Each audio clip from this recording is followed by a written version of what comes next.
Hi, everybody. My name is Ken Mamuad, and this is in partial fulfillment of my requirement in my strategic management class.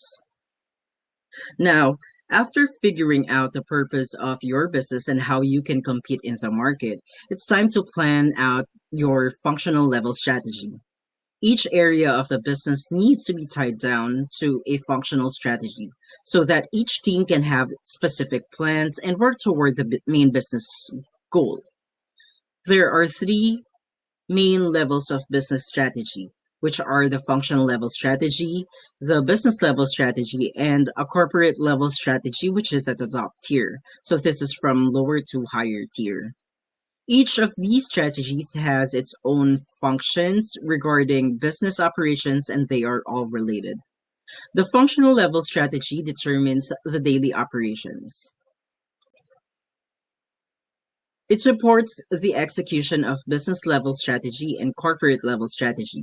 Because a functional level strategy is like a short term plan for specific areas of the business. It includes tactics, goals, tasks to achieve these goals, resources, and a definite timeline. So the management needs to track the progress, assign, and delegate, as well as follow up with their team members. Now, this aims to increase efficiency, improve the quality of the business for business innovation, and it improves the customer's responsiveness. It focuses on more specific strategies and tactics to help business implement business level and corporate level strategies.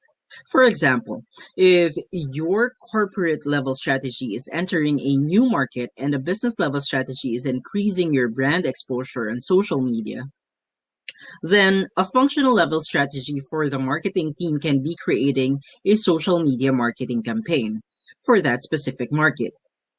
The marketing team can then break down this strategy into tactics, achievable tasks, and each member of the team will complete tasks to implement that strategy. The characteristics of a functional level strategy are that it should be aligned with higher level strategies, which are the corporate and the business level strategies. It should be specific and actionable. While corporate level strategies need to be broad, functional level strategies are more detailed. The tactics, goals, and steps need to be specific and actionable. You may need particular metrics to measure the success of each step. Also, functional level strategy should be matching your existing resources. They need to make the best use of what you have, and you don't want to create strategies based on things that you don't have or you can't even afford.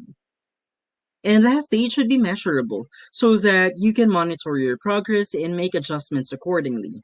While it is important to track your progress closely, you need to measure aspects that reflect how you're striving towards corporate level and business level strategies. Now, which brings me to the next kind of strategy, which is the business level strategy.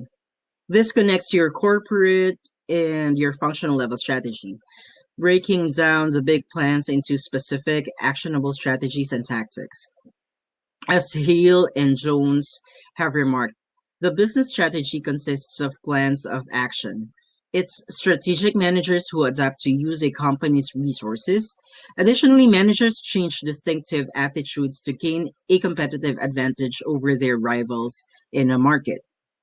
It determines how your business can be differentiated from competitors and how your resources will be spent. And it also emphasizes how your business can deliver value to consumers while retaining a competitive advantage. Before getting down to making a business level strategy, uh, you must ask yourself these questions. What is what is it that your target customers value the most? What differentiates you from your competitors? And what are your resources? Does your business have the capability to lead and sustain the market? No, business level strategy has several characteristics, which I've just broken down into three. Um, it should be short term. Oh, I'm sorry. It should be specific first. It needs to be specific enough to break down the broad corporate level strategies. It should be short term. It should concentrate on short term goals. These goals often related to monthly or quarterly revenues, ROIs, etc. And it should be tangible.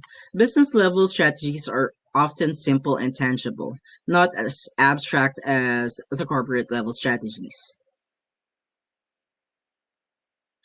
The business level strategies has several types as well. First is the cost leadership.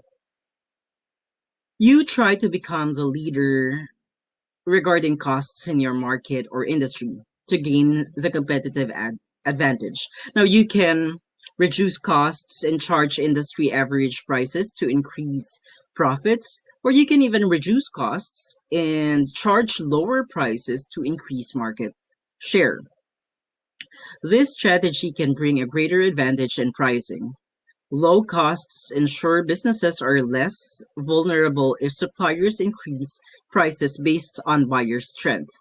Furthermore, since the cost leader often buys a relatively number of inputs, they can negotiate better prices with suppliers.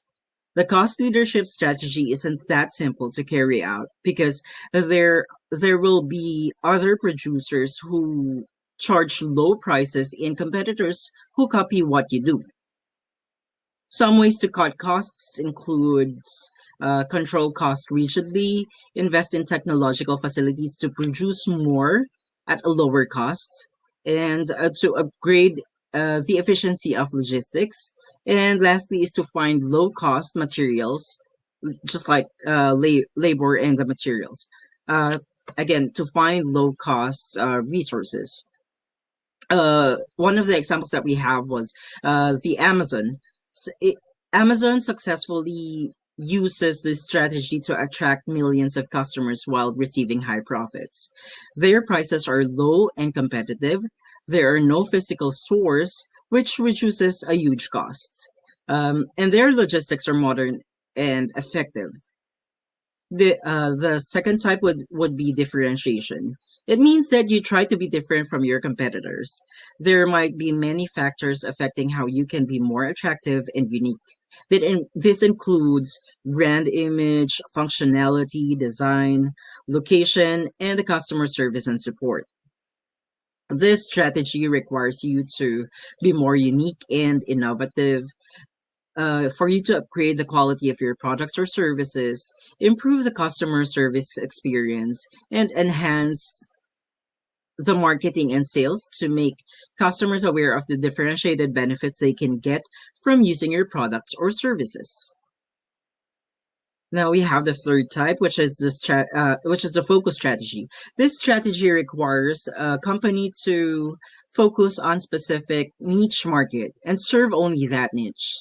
Because that niche is what they concentrate on, they can understand the market needs and the market dynamics better. And lastly, we have the combination of the three. To maintain it, you need more concentration, planning, and resources. Now we go to the last part, which is the corporate social responsibility. Um, this is a self-regulating business model that helps a company be socially accountable to itself, its stakeholders, and the public. By practicing corporate social responsibility, also called as corporate citizenship, companies can be conscious of the kind of impact they are having on all aspects of society, including economic, social, and environmental. Now, environmental responsibility initiatives aim to reduce pollution and greenhouse gas emissions and the sustainable use of natural resources. Human rights initiatives involving providing fair labor practices like equal pay for equal work and fair trade practices, as well as disavowing child labor. Philanthropic responsibility can include things such as funding educational programs, supporting health initiatives, donating to causes, and supporting community beautification projects. And lastly, we have the economic responsibility initiatives, which involves improving the firm's business operations, while practicing in sustainable practices. For example, using a new manufacturing process to minimize wastage. Corporate social responsibility has several principles as well, which I've broken down to three principles. Sustainability. This implies that society must use no more of a resource than can be regenerated. If resources are utilized in the present, they are no longer available for use in the future. And this is of particular concern if the resources are finite in quantity. Measures of sustainability would consider the rate at which resources are consumed by the organization in relation to the rate at which resources can be regenerated. The second one is the accountability, which is concerned with the organization recognizing that its action affect the external environment and therefore assuming responsibility for the effects of its actions. This implies reporting to external stakeholders of the effects of actions taken by the organization and how they are affecting to those stakeholders. This is the recognition that the organization is part of a wider societal network and has responsibilities to all of that network rather than just to the owners of the organization. And lastly is transparency. It is of a particular importance to external users of such information as these users lack the background, details, and knowledge available to internal users such as of such information. Now, it can be concluded that corporate social responsibility is a self regulated addition to the business of large corporations, and it is considered to be extended marketing. So, despite of not being a revenue generating activity, it helps the corporations strengthen their brand image and stabilize their consumer base in the market. Well, those are the um, business level strategies that we have. Thank you for watching and see you next time. Have a great day.